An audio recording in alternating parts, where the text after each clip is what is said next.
Hello guys, welcome to S R information. ఈ రోజు ఇవాంటి వీడియోలో ముందు తాగి ఎవరితోనైనా మాట్లాడితే వీడు తాగుపోతుడ్రా, వీడితో మాట్లాడరా, పోదాం పదరా అంటారు. ఇక ఇంట్లో అయితే సరిగ్గా ఎవరు పట్టించుకోరు, కొంచెం చులకనగా కూడా చూస్తారు. అలాగే మనం ఏది చెప్పినా సరే ఎవరు పెద్దగా మన మాట వినరు, అవునా కదా? ఇక ఎప్పటి నుంచి మన కారు కూడా మన మాట వినదంట, కనీసం స్టార్ట్ కూడా అవ్వదంట. ఇది ఒకటేనా, రోడ్డు మీద వెళ్లే వాళ్ళకు మన కారు నుంచి ప్రొటెక్షన్ కోసం ఎయిర్ బ్యాగ్లు వస్తాయంట. అంతేకాకుండా తోటి కార్లతో మన కారు కూడా కబుర్లు చెప్పుకుంటాయి. ఇవే కాదండి, ఇలాంటివి చాలా ఉన్నాయి. ఈ వీడియోలో ఇలాంటి కొత్త కొత్త కార్ టెక్నాలజీ గురించి అయితే తెలుసుకోబోతున్నాం. కాబట్టి వీడియోని ఎక్కడ స్కిప్ చేయకుండా లాస్ట్ వరకు చూస్తారని భావిస్తున్నాం. అలాగే వీడియో స్టార్ట్ చేసే ముందు రీసెంట్ గా నేను ఈ వీడియోని అయితే అప్లోడ్ చేశాను. మీరు ఒకవేళ ఆ వీడియో చూడకపోతే ఆ వీడియో లింక్ కింద డిస్క్రిప్షన్ లో అయితే ఇస్తాను. ఈ వీడియో కంప్లీట్ అయితే ఒకసారి ఆ వీడియో కూడా చెక్ చేయండి. ఇప్పుడంటే మందు బాబులు ముందు తాగి కారు నడుపుతున్నారు, వారిని అదుపు చేయడానికి పోలీసు నానా తిప్పలు పడుతున్నారు. కానీ కొత్తగా వచ్చే కార్లలో తాగి కారు నడుపుతామంటే సారీ బాస్ పక్కకు వెళ్ళేది ఉంటుందంట. అంటే డ్రింక్ చేసిన వ్యక్తి కారు నడపడానికి స్టీరింగ్ ముందు కూర్చుంటే ఒక్క అడుగు కాదు కదా, కనీసం స్టార్ట్ కూడా అవ్వదంట. కారణం ఏమిటో తెలుసా?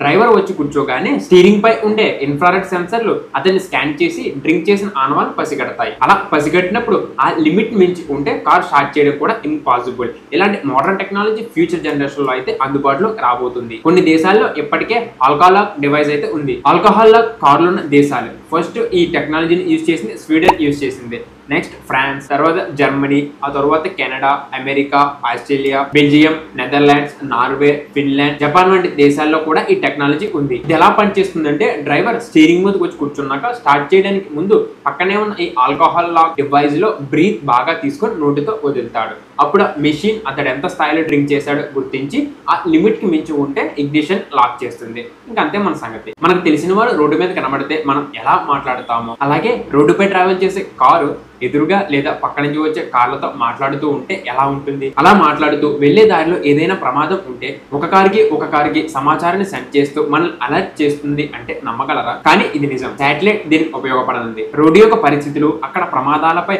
వాహనాలు ఎప్పటికప్పుడు సమాచారాన్ని అందిపుచ్చుకుంటాయి. కారులో సెట్ చేసిన కెమెరాలు, సెన్సార్లు స్పీడ్, ప్లేస్, బ్రేకింగ్, ఇతర భద్రతా ప్రమాణాలు గమనిస్తూ ఒకదానితో మరొకటి రియల్ టైమ్ లో అయితే మాట్లాడుకుంటుంది. జరగబోయే ప్రమాదాన్ని ముందే ఊహించి వాటంతట అవే స్పీడ్ ని తగ్గిస్తాయి. సడన్ గా బ్రేక్ వేసినా, లైన్ మారినా మన దగ్గరలో వెహికల్స్ కి సమాచారాన్ని చేరవేస్తాయి. దీన్నే V2V అంటే వెహికల్ టు వెహికల్ టెక్నాలజీ అంటారు. ఈ టెక్నాలజీ ప్రమాదాల నివారణకే కాదు, ఇంధన వినియోగాన్ని, ట్రాఫిక్ జామాలను తగ్గించేందుకు కూడా ఈ టెక్నాలజీ ఉపయోగపడుతుంది. ఈ V2V టెక్నాలజీని ఫస్ట్ యూజ్ చేసిన దేశం అమెరికా. అమెరికాలో 2017లోనే ఈ టెక్నాలజీని ఉపయోగించారు. వీడియోని ఇక్కడ వరకు చూసారంటే మీకు నచ్చే ఉంటుంది. ఒకవేళ లైక్ చేయడం మర్చిపోయి ఉంటే లైక్ చేసి వీడియో కంటిన్యూ చేయండి. ఇప్పుడు వచ్చే లేటెస్ట్ కార్ లో ADAS అంటే advanced driver assistant system technology అన్నమాట. ఇప్పుడు ఈ టెక్నాలజీ అయితే అందుబాటులోకి వచ్చింది. ఇందులో ఉండే సెన్సార్లు, కెమెరాలు రోడ్డు మీద ఉన్న వస్తువులు, ఇతర వాహనాలతో పాటు రోడ్డు మీద నడిచి వెళ్లే వారిని కూడా గుర్తించి పనిచేస్తాయి. రాడార్, లైడర్ పరిజ్ఞానంతో దూరం, వేగాన్ని కొలుస్తాయి. సాఫ్ట్వేర్ ఆధారంగా డేటాను విశ్లేషించి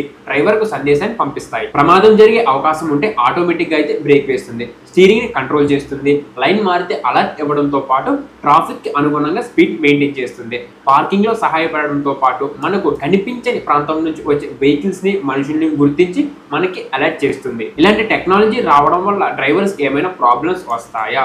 మీ అభిప్రాయాన్ని కామెంట్స్ లో తెలియజేయండి. కారులో వెళ్తున్నప్పుడు ఏదైనా ప్రమాదం జరిగితే కారులోని ఎయిర్ బ్యాగ్లు వెంటనే ఓపెన్ అయ్యి అందులోని వ్యక్తులకి ప్రాణహాని తగ్గిస్తాయి. ఇది మనందరికీ తెలిసిందే. కానీ రోడ్డు మీద వెళ్లే వ్యక్తికి కారు ఢీకొంటే వారి ప్రాణానికే ప్రమాదం. మరి వారికి రక్షణ అవసరం లేదా అంటే దీనికి ఒక మార్గాన్ని ఒక కార్ల కంపెనీ అయితే సిద్ధం చేసింది.